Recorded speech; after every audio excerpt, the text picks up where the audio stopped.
ओम विश्वानि देव सवितर्दुरितानि परासु भद्रं तन्नयासु ब्रह्मा मुरारी त्रिपुरान्तकारी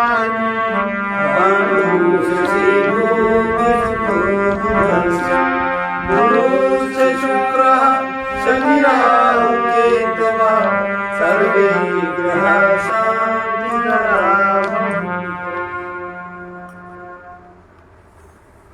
हम लोग अभी जो कल परसों हम लोगों ने सुना, उसके आधार पर जो हमारा स्वरूप ज्ञान है, ज्ञान में स्थित होकर किस प्रकार जगत को देखा जाए, कैसे कर्म किए जाएं, ज्ञान में देखते हुए किस तरह से हमारा व्यवहारिक जीवन चले। नहीं तो हम लोग को सुन के ही समझ में आता है कि हम क्या त्यागी बन जाएं, हम क्या बैरागी बन जाएं, क्या हम साधु बन जाएं, घर है गृहस्थी है। तो इतना एक स्तर की बात है, एक देह स्तर है। हम लोग कुल मिला के देह स्तर पर भी नहीं है, पदार्थ और इंद्रिय स्तर पर है। इंद्रिय का भोग ही हमें प्रिय है, उसी को हम रस मानते, उसी को हम सब मानते। अब आया शरीर स्तर, तो इतना ही हमारा जीवन है। और थोड़ा जो ऊपर है वो अपने मन की रुचि वासना की पूर्ति इंद्रिय शरीर से पदार्थ से जैसे होती वैसे करता। इसके ऊपर कोई जीवन नहीं। वासना में पूर्ति में सुख मानता और वासना की नापूर्ति में दुख मानता। रागी है, द्वेषी है, कामी, क्रोधी, लोभी, मोही है, इतना ही उसका जगत है। जबकि इसके ऊपर और व्यवस्था है। आपके मनोमय जगत के ऊपर विज्ञान में व्यवस्था है, आनंदमय की व्यवस्था है, तुरीयावस्था की व्यवस्था है। वो कुछ जागृति ही नहीं।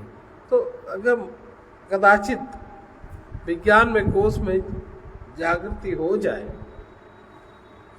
वहां से जो तुरीयावस्था का दर्शन होने लगे, तब जो व्यक्ति वहां पर स्थित होता है, उसकी जो अंग चेतना वहां ठहरी होती है, उसका व्यवहारिक जीवन ज्ञान में देखते हुए किस प्रकार बनता है, किस प्रकार का उसका आचरण होना चाहिए, वो व्यक्ति कैसा करे। लेकिन अभी तो है नहीं, अभी तो केवल आप लोगों को सुनना ही सुनना है। अभी ना उतना समझ में आएगा और ना जीवन बन सकता है। श्वेताश्वतर उपनिषद में जैसा कहा है कि जो सर्वेंद्रिय माने 5 ज्ञानेंद्रियां, 5 कर्मेंद्रियां, मन व्यापार का प्रकाशक है।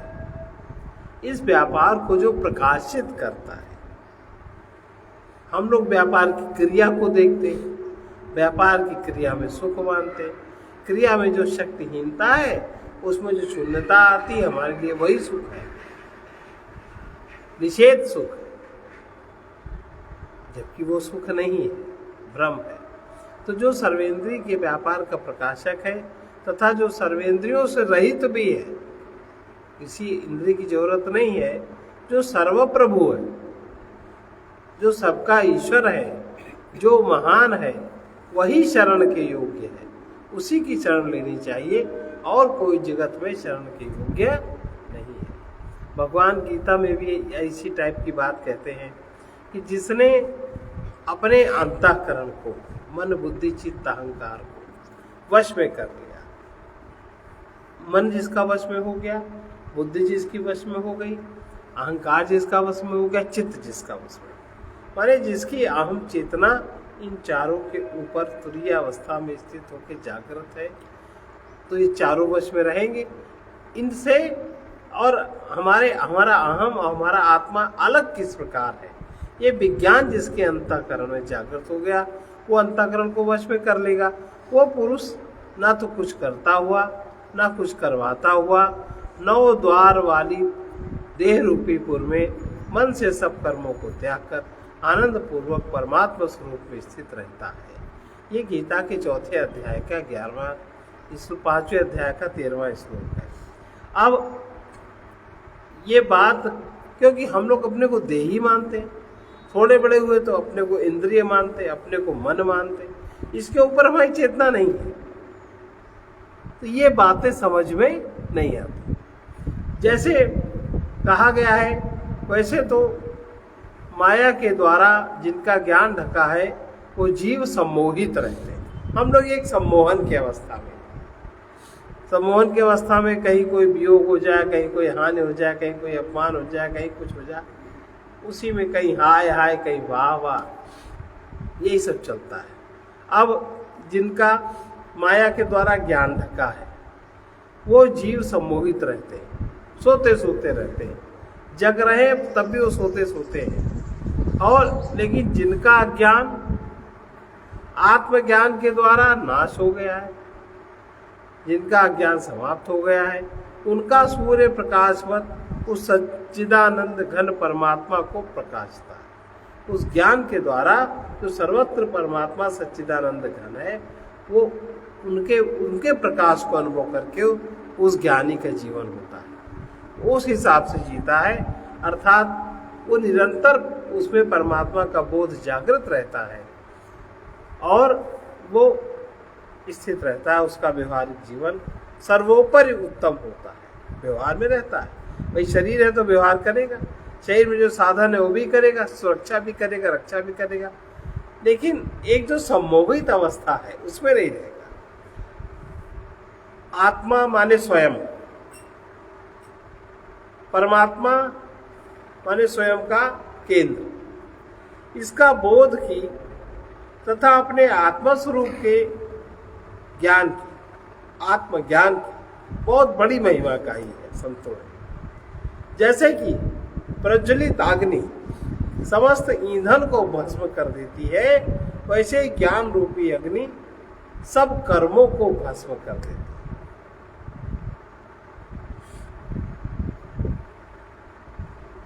जिस पुरुष के, देखो ये पुरुष स्त्री पुरुष वाला पुरुष नहीं है, पुरुष उसको कहते हैं कि जो सत्य की खोज में चल दिया, जो जिसने जीव से ऊपर जिसकी स्थिति बनने लगी, उसको पुरुष कहते हैं। तो जो पुरुष सर्व कर्म काम संकल्प से रहित है, काम के कारण अनेकों कर्म है, और जब कामना नहीं है तो अनेकों कर्म नहीं है, तो देह निर्वाह वाले कर्म है, सामान्य कर्म है, और उसमें तो बहुत समय समय है। काम संकल्प से रहित है तथा ज्ञानाग्नि से जिसके दग्ध हो चुके हैं, उसी पुरुष को ज्ञानी जन, ज्ञानाग्नि से जिसके सब पाप दग्ध हो चुके हैं, उसी पुरुष को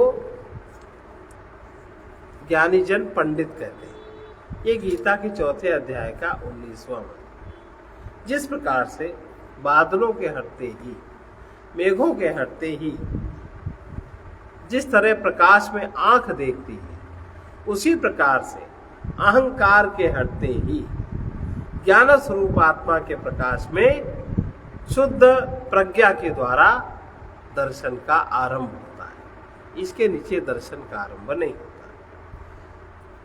जब तक, अभी कब होता है? जब तक असत से संबंधित विचार हमारे रहते हैं मन में, तब तक दर्शन सुलभ नहीं होता। जब तक असत से संबंधित विचार विलीन नहीं होते, तब तक आत्मा से संबंध अर्थात दर्शन का आरंभ भी नहीं होता। और हम लोग अगर देखें तो 24 घंटे स्वप्न से संबंधित हो चाहे सुषुप्ति में हो, विचार जो है असत से संबंध। विचार का अर्थ ही है असत से संबंध, विचार का अर्थ ही है दूसरे को तुम अपना बनाना चाह रहे हो। इसलिए जीवात्मा के 2 छोर हैं। एक छोर तो जीवात्मा देह से बंधा है और एक छोर उसका परमात्मा से। अब इन दोनों के बीच में जो आहंग है, और आहंग ने जिन आकारों को स्वीकार किया बहिर्जगत के, इनका बहुत बड़ा विस्तार है। अब इन आहंग के आकारों को पार करना ही जीव का पुरुषार्थ है। उस पुरुषार्थ को 4 भागों में बांट दिया, धर्म, अर्थ और काम, मोक्ष। वो सत्य परमात्मा गुणों के अंतर्गत सत्वगुण, रजगुण, तमगुण प्रकट होते होते प्रकृति हो रहा है। हो रहा है कि नहीं? जहाँ कोई जीवन नहीं था वहाँ जीवन हो रहा, जहाँ जीवन हो रहा वहाँ शमशान बन रहा है। प्रक्रिया चल रही नहीं चल रही। और प्रकृति ही विलीन होते होते होते होते परमात्मा में लीन होते होते परमात्मा में ही समाहित हो जाती है। जो अपने अहंग को आकारों से मुक्त कर लेता है उसे निर्गुण माने, जो तीनों गुणों के पार निर्गुण है, निराकार है, उस परमात्मा की योगानुभूति कंठ चक्र में होती, बहुत ज्यादा नहीं। अभी जितने समय तक, अभी इतने जो अभी तक हम लोगों ने सुना, इसका साधन क्या है, कैसे करेंगे? जितने समय तक इसके लिए शक्ति कैसे संचित होगी, वो प्रज्ञा का उच्च भाग कैसे जागृत होगा, चेतना, अहंग चेतना कैसे ठहरेगी, अहंग आकारों से अलग अपने को कैसे महसूस करेगा, इसके लिए जितना भी हो सके वर्तमान में ठहर सके उतना वर्तमान में ठहरे, आगे पीछे का चिंतन न करे, कुछ न सोचे, बस ठहरना आ जाए। उतने समय तक उस शांत और शून्य अवस्था में जो अखंड है, जो अनंत परमात्मा तत्व है, उतना उसका बोध जागृत होगा।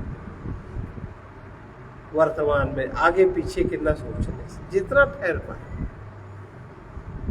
ये बोध जागृत होने का द्वार वहीं से मिलता है। दूसरा साधन है, ये तो हो गया कि अगर थोड़ी बुद्धि तेज है, अपने साक्षीत्व में ठहरे, साक्षी भाव का पहले समझ ले, और फिर हमसे जो भिन्न है वो प्रकृति है और हम जो है हम सबके साक्षी हैं। इसको आरंभ करें अपने चित्त की वृत्ति के उदय होने से। जब तक जितना साक्षी होकर के जो कुछ भी सामने हो उसको देखते रहना, ये साधना नंबर 2। उसमें करना कुछ नहीं, पर अहंकार बिना किए रह नहीं सकता, कुछ न कुछ सोचने लगेगा। ये जो निरंतर अखंड सत्य है वो कभी भी कुछ करने से नहीं मिलता, बल्कि ना करने पर ये सर्वव्यापक अनुभव होता है। ये अनुभूति का विषय है। ये केवल अद्वितीय है, अत्यंत सूक्ष्म है, ममता से रहित है, निरंजन है, अविद्यामल से रहित है, निर्विकार है, शब्द स्पर्श रूप रस गंध से रहित है।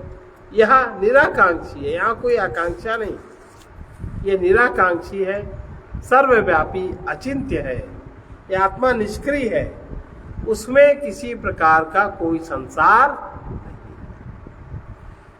एक अद्वितीय शुद्ध शिव तत्व का नाम ही आत्मा है। अब शिव माने, शिव का जो प्राकृतिक अर्थ में जो प्रयोग होता है, हम लोग जो प्रकृति के उसमें जो एक आकृति बनाए हैं शिवलिंग, लिंग माने होता चिन्ह, उसमें कोई आकृति नहीं, एक अंडाकार आकृति है एक पत्थर की, माने ये पूरे ब्रह्मांड की आकृति है। इस ब्रह्मांड में ही आत्म चैतन्य प्रकट होता है प्रकृति में।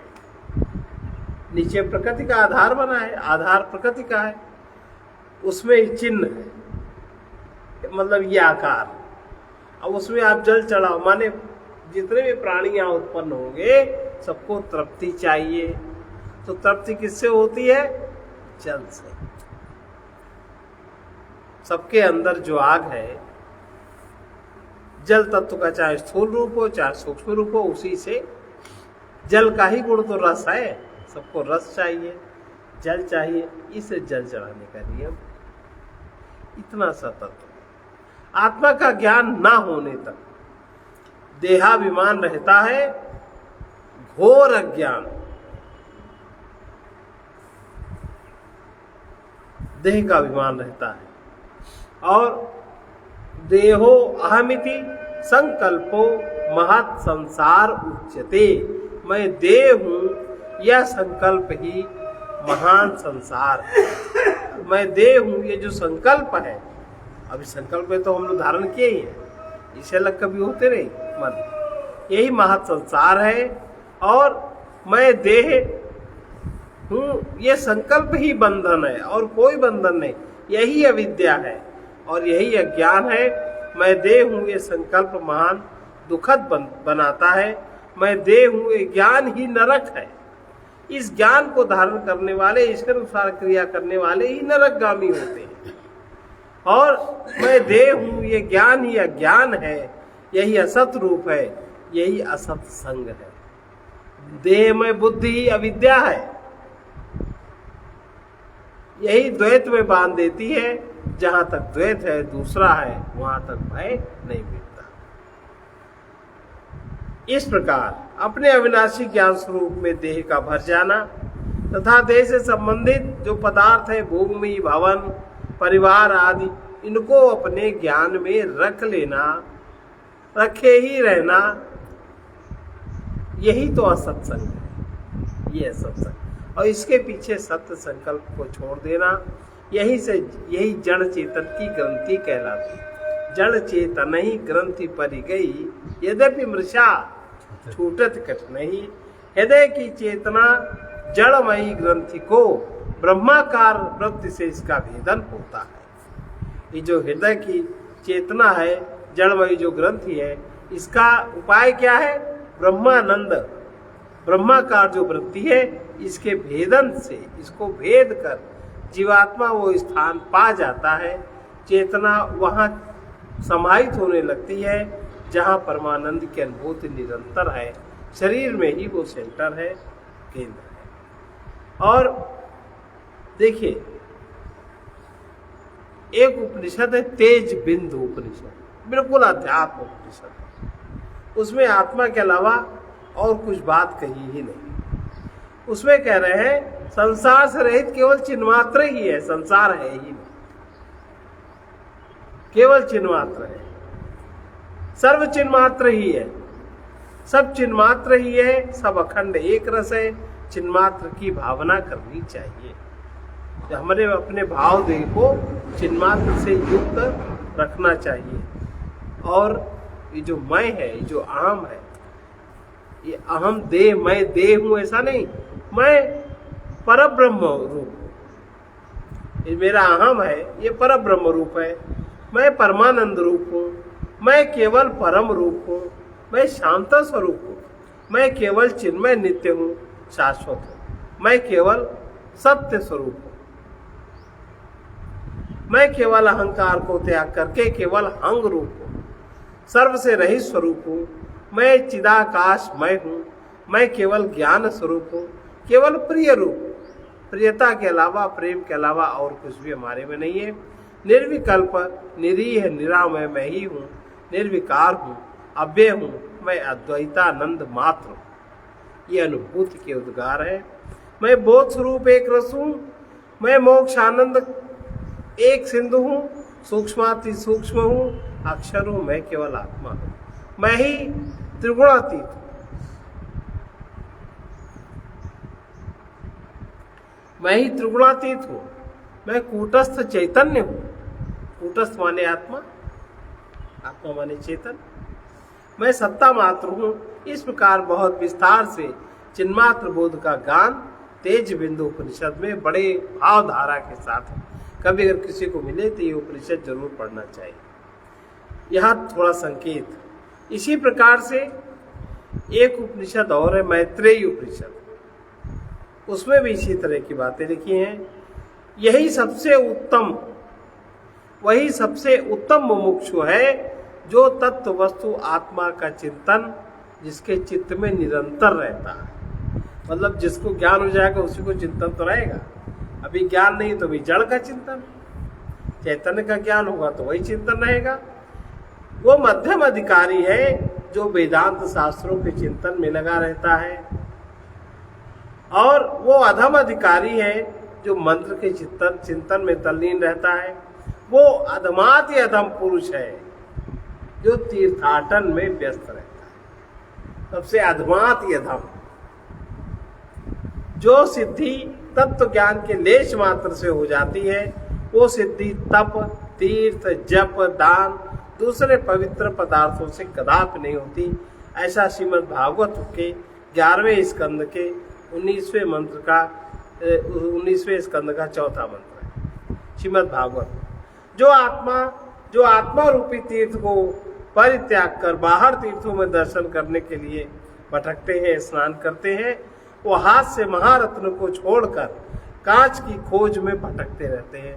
ऐसा जाबाल उपनिषद में कहा, आत्मा ही महान तीर्थ है, ऐसा बताया गया। जब तक चित्त दुष्ट है, जब तक दुष्टता है चित्त में, तब तक तीर्थ स्नान से वो शुद्ध नहीं होता।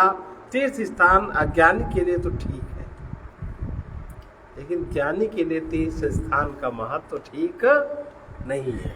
अगर ये सब सुन ले तब भी ठीक नहीं, क्योंकि बहुत समय शक्ति उसमें खर्च होता है।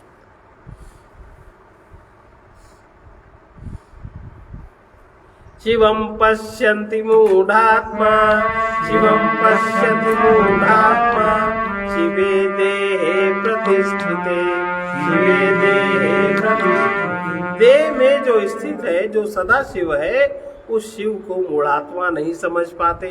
देहाशक्ति के रहते हुए देव प्रतिमा में श्रद्धा होना बहुत शुभ बात है। जब तक देह में आसक्ति है, तब तक मूर्ति में, देव की प्रतिमा में श्रद्धा होना बहुत शुभ बात है। उसके अनुसार वो क्रिया करनी चाहिए। तो जिनकी देह में बहुत आसक्ति है, उनके लिए प्रतिमा पूजन बताया गया है।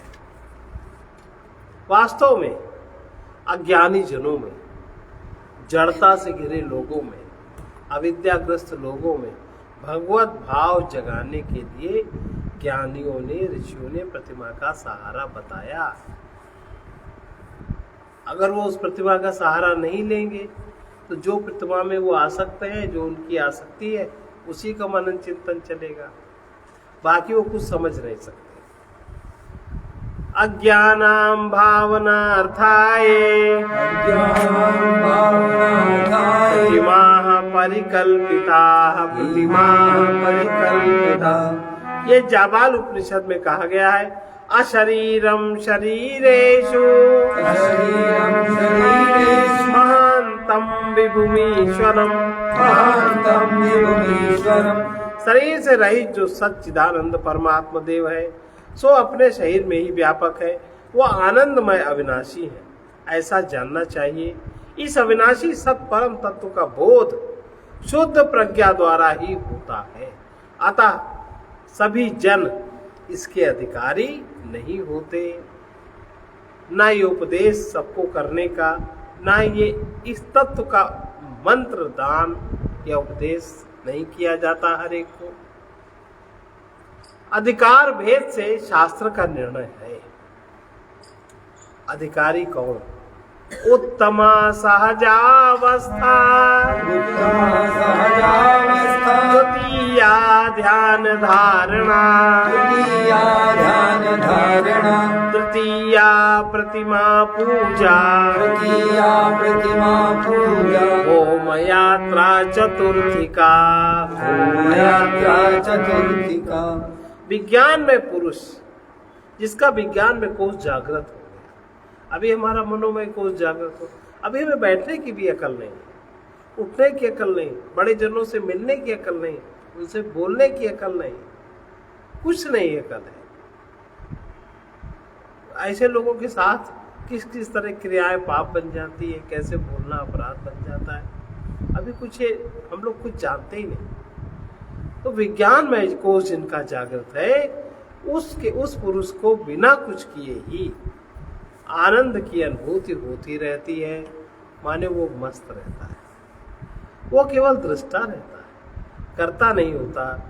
इसे ही सहज अवस्था कहते हैं। जैसे कबीरदास जी ने गाया, साधो सहज समाधि भली, साधो सहज समाधि भली, साधो सहज समाधि भली, साधो सहज समाधि भली। अच्छा, अब जो मनोमय पुरुष है, विज्ञान में पुरुष की तो ये सहज अवस्था होती है। जो मनोमय पुरुष है, उसको ध्यान साधना होता है। उसको ध्यान से देखने का अभ्यास करना पड़ता है। अथवा उसको जब ऐसे नहीं होता तो नाभि चक्र की जागृति के लिए उसको कुछ क्रिया योग की साधना करनी पड़ती है, तब उसका ध्यान सधता है। अगर ये नहीं करते तो करे रहो तुम ध्यान, नहीं बनती बात। और तीसरा, कभी कभी वो हृदय में अथवा दोनों भावों के मध्य में मन लगाने की चेष्टा करता है, अभ्यास करता है, लेकिन ध्यान सधता नहीं। जो और नीचे लेवल का व्यक्ति है, जिसका मन ध्यान धारणा में नहीं लगता, ध्यान धारणा उसको समझ में नहीं आती। भाई नाभि चक्र जागृत नहीं है, हृदय चक्र का बीज जागृत नहीं है, और जब बीज जागृत नहीं है उसका स्पंदन पता नहीं है, आज्ञा चक्र में ठहराव, मन ठहरता ही नहीं है, जिसका ध्यान साधना, ध्यान नहीं सधता, ध्यान से जो देख नहीं पाता, उसको अपना मन प्रतिमा पूजन में लगाना सरल होता है। उसको प्रतिमा पूजन का अच्छा सहारा है। जब मन अधिक चंचल होता है तब अब और नीचे का लेवल है, अब मन बहुत चंचल है, समझता ही नहीं, उसको भी बेकार समझता है, तब ऐसे व्यक्ति को शास्त्र, गुरु, सदगुरु क्या कहते हैं? ऐसे पूजा करो, तुम्हें धन मिलेगा, तुम्हें मान मिलेगा। मन में उसके लालच उत्पन्न करते हैं, इस देवता की पूजा करने से मिलेगा, इस देवता की पूजा करने से मिलेगा, ऐसे इस मंदिर बनवाओ तो ये होगा, ये करो। तो इस तरह से उसको फिर यज्ञ करना प्रिय लगता है। धन मान के लालचवश कहीं लक्ष्मी यज्ञ कर लो, ये यज्ञ कर लो, अनेक प्रकार के यज्ञ है, वो अच्छा लगता है। और जब बहुत जड़ बुद्धि है, एकदम जड़ता है, तब उसके लिए, ऐसे व्यक्ति के लिए तीर्थ यात्रा का कष्ट सहन करना अधिक शुभ होता है। उसको तीर्थ यात्रा की प्रेरणा दी जाती है। हाँ, बहुत अच्छा, बहुत बड़े पुण्य बनेगी। जाओ, बहुत जड़ बुद्धि वालों के लिए सीता। लेकिन वर्तमान समय में वो भी नहीं ठीक है, क्योंकि हर एक की तीर्थ यात्रा भोग बन रही है। वो तीर्थ में जाके भोग करता है। देखो केदारनाथ में भोग स्थान शुरू हुआ, लोगों की शादी हो केदारनाथ जा रहे हैं, मकान बन जाए केदारनाथ जा रहे हैं, वहाँ होटल बनने लगे, वहाँ बियर आदि बिकने लगी। भोग का भी भोग बहुत निम्न स्तर का भोग। तो आजकल तीर्थ यात्रा भी भोग बन रही है।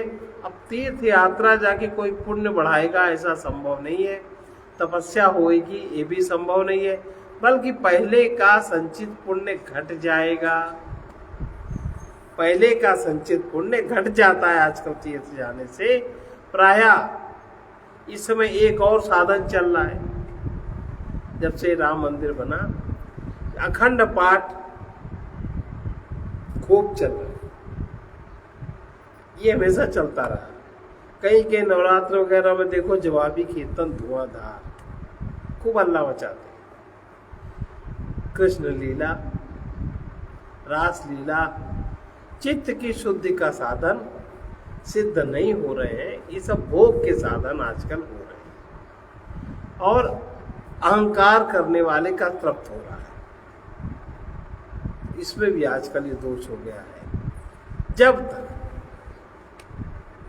किसी संत महात्मा में श्रद्धा प्रीति नहीं होती, श्रद्धा प्रीति नहीं होती, तब तक अपने मन से तीर्थ करना, व्रत करना, दान आदि यज्ञ आदि कुछ भी न करके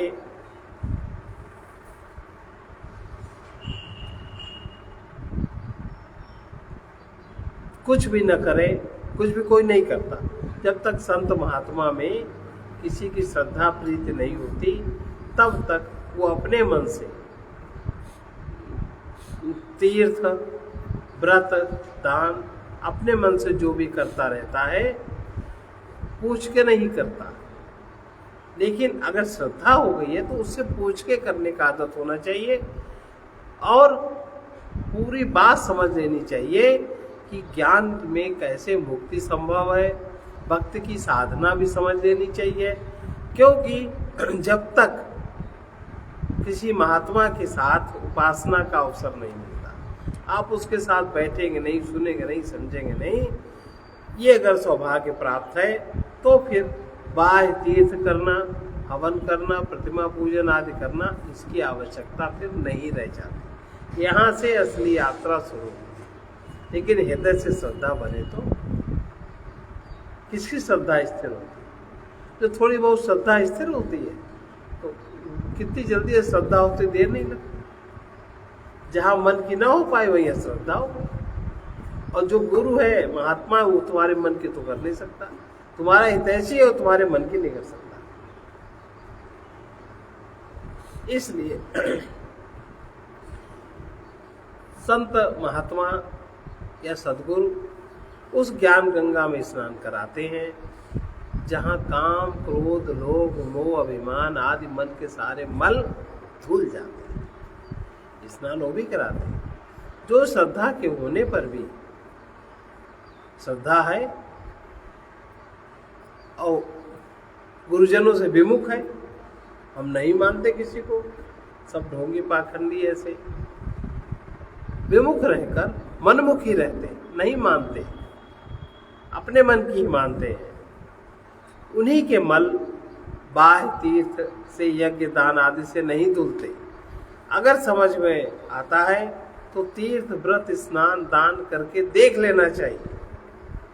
फिर देखे, या करने वालों को देख लो, सो थोड़ा और समय बिता के देखो।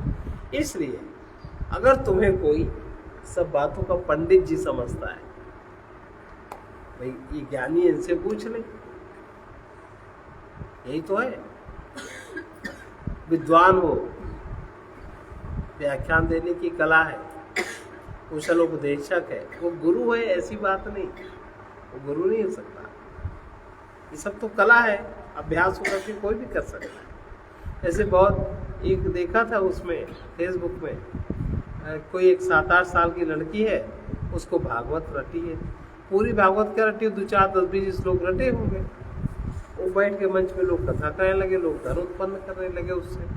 वो और गहराई में जाती, ये तो कुछ नहीं, उसकी प्रवृत्ति और बढ़ती, धन का साधन बना लिया 7 साल के बच्चे को, ठाठ से आकर्षण है, कमाओ। तो जो कोई अगर गुरु है तो वो ऐसा नहीं करने देगा, वो तुम्हें अंतर यात्रा में प्रेरित करेगा, अंतर में जाओ, बाह्य का भोग नहीं करने देगा। इसलिए अगर व्याख्यान देने की कला आती है, कुशल उपदेश कोई देने जानता है, अच्छा सुंदर शरीर किसी का, रूपवान है, गुणवान है, भाग्यवान, अगर कोई व्यास है, कोई व्यास जी ऐसे होते हैं जिनमें क्या क्या होता है, ब्राह्मण शरीर भी होता है, विद्वत्ता भी होती है, व्याख्यान देने की उन्हें कला भी आती है, कुशल उपदेशक भी होते हैं, अच्छे सुंदर तन वाले, रूपवान, गुणवान, धनवान, भाग्यवान भी होते हैं, और वो व्यास गद्दी पर बैठ के उपदेश करते हैं, ऐसे लोग भी हैं। तो सावधान रहना चाहिए, ऐसे व्यक्ति को सावधान रहना चाहिए। जब इतने पुण्यों का संचय जिसके साथ है, अगर उसके साथ बुद्धि की सावधानी नहीं है तो वो भी पाप का भोग करेगा। उसको सावधान क्या रहना चाहिए, समझना चाहिए कि जितना मान या धन मिलेगा,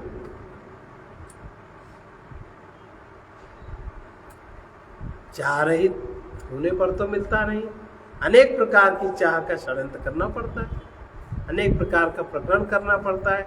जितना मान या धन मिलेगा उतना ही अधिक अहंकार पुष्ट होगा, और जितना अधिक अहंकार पुष्ट होगा उतनी धन, मान, भोग की तृष्णा बढ़ती जाएगी। तब तो विनम्रता का अभिनय मात्र होगा, असली विनम्रता पहले से ही विलुप्त हो जाएगी, और जिस पुण्य के कारण ये सब मिला वो पाप में परिवर्तित होने लगेगा। लेकिन ये सब बातें कठोर है, बात कौन सुने? नहीं सुन सकता कोई। जब सचेतन गुरु से इस तरह जो सच में गुरु हैं उनकी बातें नहीं आप सह सकते, नहीं बर्दाश्त कर सकते, वैसा आचरण नहीं कर सकते, तब सचेतन गुरु से संबंध आप नहीं रखते। कौन जाए बेकार का उपदेश करने, हम जो करेंगे उसी में काट करेंगे, उसी में बादल, नहीं जाते ना, संबंध नहीं रखते। लेकिन जनता को रिझाने के लिए, जनता जाने कि हम किसके भक्त हैं, उसी कारण हमें उसके नाम की महिमा मिले, तो अपने मानसिक संतोष के लिए अचेतन चित्र को रख लेते, फोटो लगा लेते गुरुदेव। ऐसा होता है, अचेतन चित्र को रख लेते हैं और अहंकार संतुष्ट करते हैं। नित्य आरती भी होती है गुरुदेव की, प्रणाम भी होता है। अब सच में गुरु को करोगे तो बताएंगे वो बर्दाश्त नहीं अहंकार को। और कोई कोई तो ऐसे हैं, कोई क्या अपने ये जो बंधु हैं अपने अपने ग्रंथों को रखकर, ग्रंथ को ही गुरु मानकर, सच्चा गुरु जागृत गुरु बर्दाश्त नहीं तो अपने ग्रंथ को ही गुरु मान के उसको प्रणाम करते हैं और अपने को धन्यभागी समझते हैं। जैसे कुछ लोग रामायण को ऐसा प्रणाम करेंगे और पढ़ेंगे नहीं, रामायण की बात नहीं मानेंगे, श्रीमद् भागवत को, गीता की पोथी को गुरु मानकर अपने मन को संतुष्ट करते रहते, अपने सिर में भी रखे रहते कि हमारी बुद्धि में ये ज्ञान है, हमारा आचरण ऐसा होगा। जब भागवत आदि की शुरुआत होती है तो सिर में रखवाते हैं, रखो सिर में, कि उसका उस प्रतीक का आशय यही है कि इसी के अनुसार इसके ज्ञान को स्वीकार करोगे, इसके अनुसार चलोगे। तो सिर में रख के और अपने मन को संतुष्ट करते रहते। ऐसे है नहीं। अगर सचेतन सतगुरु की उपासना से वंचित रह गए, अगर न करी सचेतन सतगुरु की उपासना, तब तो तुम्हें समझाने वाला इस सृष्टि में कोई नहीं मिलेगा। मिलेगा कोई? नहीं मिलेगा। और तुम्हें भी समझाने की आवश्यकता नहीं प्रतीत होगी, क्योंकि अपने को सर्वोपरि गुरु समझने लगोगे। हम जो जानते हैं सो ठीक है, हमें नहीं चाहिए किसी की समझ, क्योंकि अपने अहंकार में ज्ञान की कमी का दुख नहीं होता। तब दूसरों को समझाने में इतनी व्यस्तता हो जाएगी कि 1 घंटे का समय भी अपने लिए नहीं रहेगा। इसलिए आरंभ से ही सावधान रहना चाहिए कि आत्मदेव महादेव इतना सावधान रहे, आत्मदेव महादेव गुरुदेव की कृपा का तुम्हें साक्षात अनुभव हो, इतना सावधान रहे। इधर कोई चीज आप में हुई, उधर आपको खटक हुई और आप सुधर गए कृपा के द्वारा। और कृपा बहुत सूक्ष्माति सूक्ष्म होती है। उस कृपा की अनुभूति के द्वारा गुरु ज्ञान में अहंकार देखा जा सकता है और आकार से मुक्त रहकर ही इस भय से, चिंता से, अशांति से, दुख से छूटकर स्वतंत्र आनंदमय होकर दूसरों को प्रकाश दिखाया जा सकता है। भूख प्यास प्राणों के धर्म है, शोक मोह काम क्रोधादि मन के धर्म है। अहं के साथ समस्त आकार मन के माने हुए हैं। अहंकार के पार चेतन आत्मा ही सबका साक्षी है, असंग है, निर्विकार है, अविनाशी ज्ञान स्वरूप बोध स्वरूप है। ये ज्ञान गुरु कृपा से, आत्मदेव की कृपा से, महादेव जी की कृपा से आपके हृदय में स्फूर्त होगा। तब आपको इस प्रपंच के लिए फुर्सत, न इसमें रस आएगा न फुर्सत होगी। तो जो प्रेरणा होगी अंतःकरण में गुरुदेव की, आप वो करोगे। इसको कहते हैं गुरु प्रेरित। ये इस प्रकार गीता का जो 14वें अध्याय का 19वां 20वां श्लोक है, उसमें भगवान अपना निर्णय देते हैं तीन गुणों से परे आत्मा को जान लेने वाला दृष्टा पुरुष ब्रह्म भाव को प्राप्त होता है। जो त्रिगुणातीत है, उसके लक्षण बताए गए द्वंद्वातीत है, वही ज्ञानवान मोक्ष पद का अधिकारी है। गीता के 24वें 25वें श्लोक में 14वें अध्याय के 22, 23, 24, 25 में गुणातीत पुरुष के लक्षण ठीक से बताए गए हैं। हम अनेक जन गीता के बहुत श्लोक रटे पड़े हैं, पूरी पूरी गीता याद है, लेकिन एक श्लोक का भाव या रहस्य प्रकट नहीं है, क्योंकि हमने कभी सचेतन सद्गुरु की उपासना नहीं करी, हृदय की ग्रंथि नहीं खुली। इसलिए अपने मोक्ष के लिए, परम गति के लिए, संसिद्धि के लिए कभी विचार नहीं उठता ऐसे व्यास लोगों में।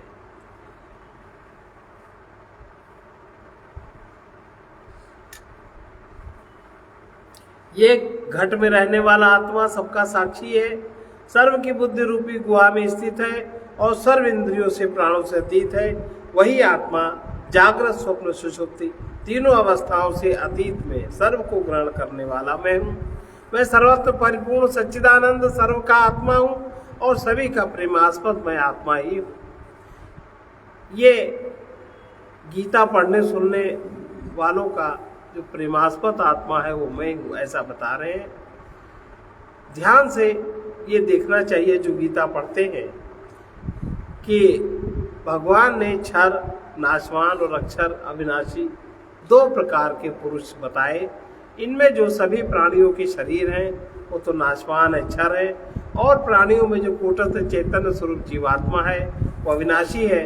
इन दोनों से उत्तम पुरुष विलक्षण है, जो तीनों लोकों में प्रवेश करके सबको धारण कर रहा है, पोषण करता है।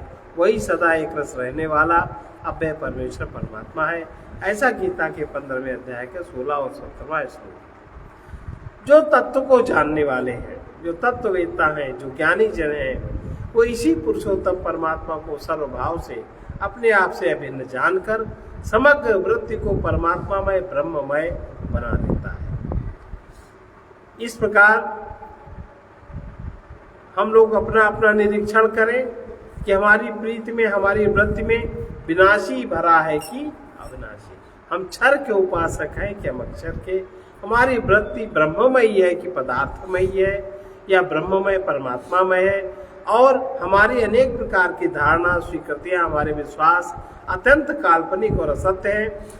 मुक्ति के पथ में चलने के लिए, परमार्थ के पथ में चलने के लिए हम साधक लोगों को अंधी श्रद्धा से, विनाशी के प्रति विश्वासों से, अहं के प्रति आकारों से अपने आप को मुक्त करना है और निरंतर सावधान रहना है।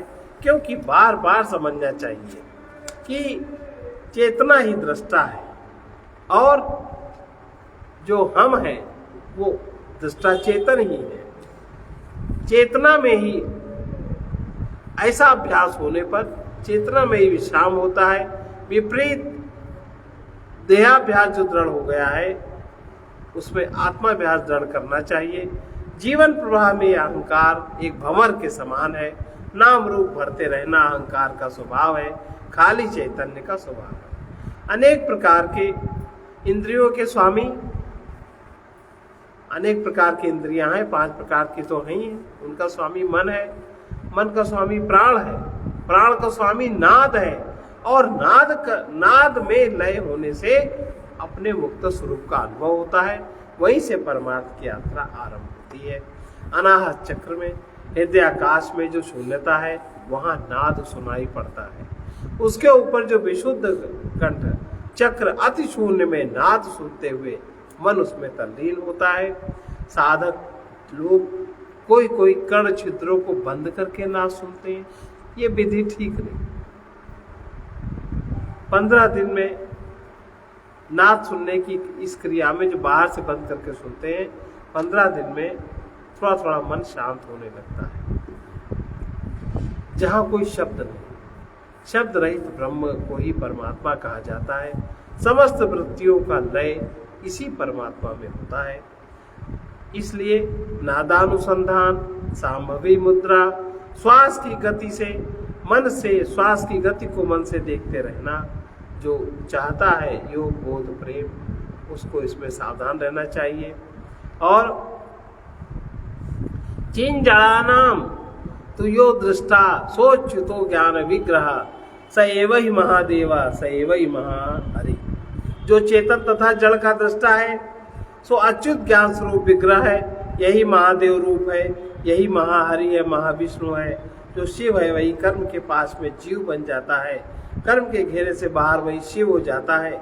जैसे छिलके के साथ जो धान कहा जाता है, छिलका टूटने पर उसी को चावल कहते हैं।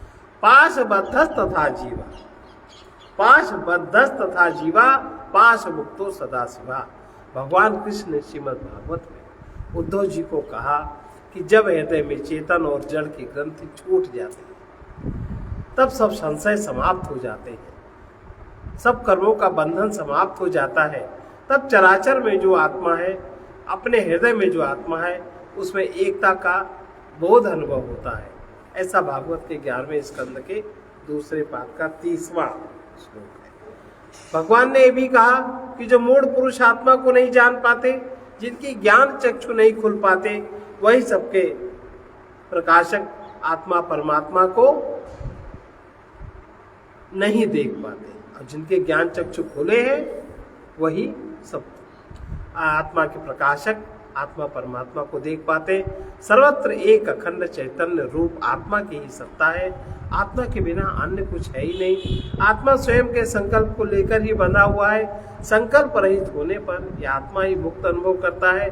सारे वेदों का, सारे शास्त्रों का एकमात्र तात्पर्य परमात्मा में रति हुआ। परमात्मा ही सर्वमय है, सर्वत्र है, सर्वथा है, वही है। अगर जब अहंकार सन्यासी बनता है, जब अहंकार सन्यासी बनता है तब उसका मुक्त होना बहुत कठिन है।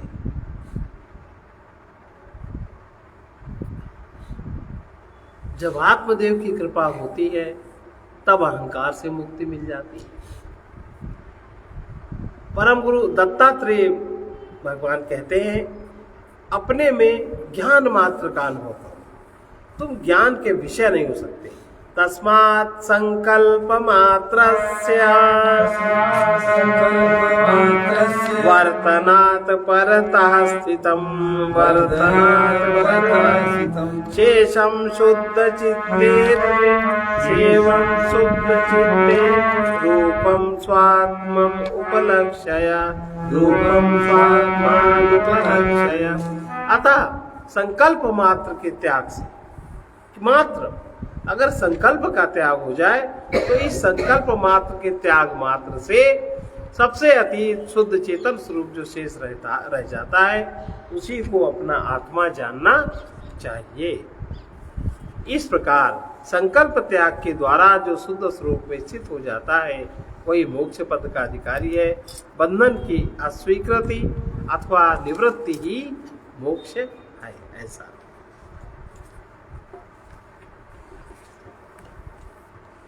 संतो सहज समाधि भली, संतो सहज समाधि भली, संतो सहज समाधि भली, संतो सहज समाधि भली।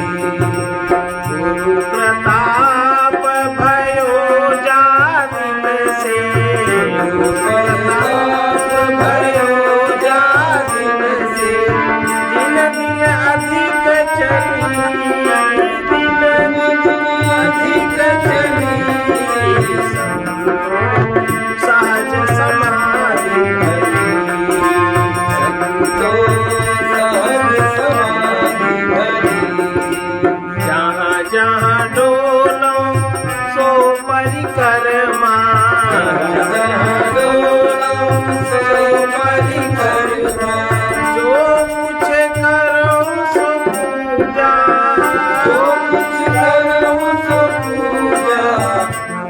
सोवो तब करो दंडवत, जब सोवो तब करो दंडवत। भाव मिटावो दूजा, संतो सहज समाधि भली, संतो सहज समाधि भली। आंख नमो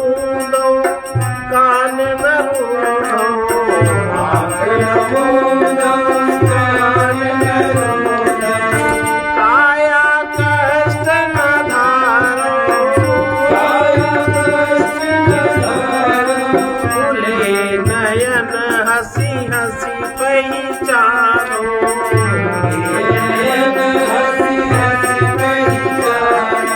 सुंदर रूप निहारो,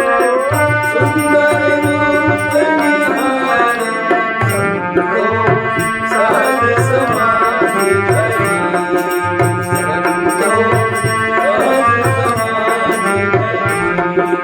शांत निरंतर मनुआराता,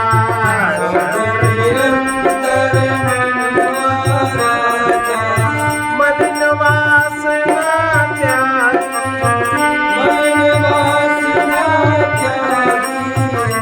रत बैठत कबहु न छूटे,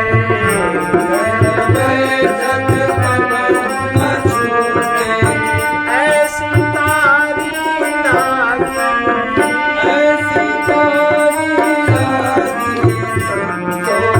सहज समाधि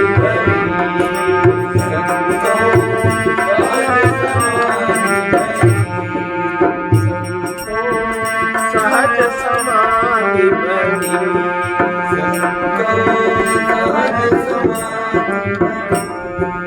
कहत कबीर उन मनिया रानी,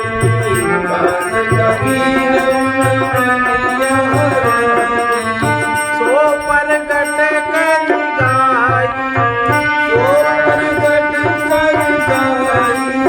सुख दुख से एक परे परम पद,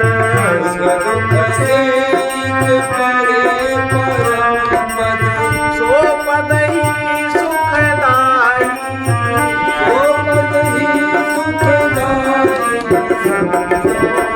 सहज समाधि सहज समाधि सहज समाधि। ओम पूर्णमदः पूर्णमिदं पूर्णात् पूर्णमुदच्यते पूर्णस्य पूर्णमादाय पूर्णमेवावशिष्यते। ओम शांति शांति शांति।